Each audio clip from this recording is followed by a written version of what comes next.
काय सांगाल सर, आपलं साखळी उपोषण कशासाठी चालू आहे? केंद्र प्रमुखांची अधिसूचना आणि सेवा प्रवेश नियम 2025 18 जुलै 2025 रोजी प्रसिद्ध झाले आणि माननीय सर्वोच्च न्यायालय यांचा शासन निर्णय 1 सप्टेंबर 2025 रोजी तो आला। या दोन्ही निर्णयानुसार शिक्षण विस्तार अधिकारी, केंद्र प्रमुख आणि मुख्याध्यापक यांची पदोन्नती प्रक्रिया, शासन निर्णयातील तरतुदी आणि माननीय सर्वोच्च न्यायालयाचा निर्णय या दोन्ही निर्णयानुसार ही प्रक्रिया तात्काळ राबवून समुपदेशन पद्धतीनं पदस्थापना देण्यात याव्यात, यासाठीच हे आमचं उपोषण आहे।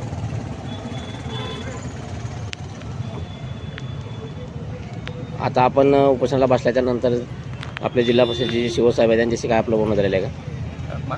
सध्या काही बोलणं नाही झालेलं। या अगोदर माननीय शिवसाहेबांची आमची या अगोदर निवेदन दिलेलं आहे आणि नियमाप्रमाणे पदोन्नती प्रक्रिया राबवण्यात यावी यासाठी जे काही पात्र शिक्षक आहेत त्यांच्या वतीनं त्यांना निवेदन देण्यात आलेलं आहे। आपलं हे साखळी उपोषण किती दिवस चालणार आहे? आता साखळी उपोषण जोपर्यंत प्रशासन या मागण्यांच्या बाबतीत काही ठोस आमच्याशी काही संवाद साधत नाही तोपर्यंत ही साखळी उपोषण पुढे चालूच राहणार आहे।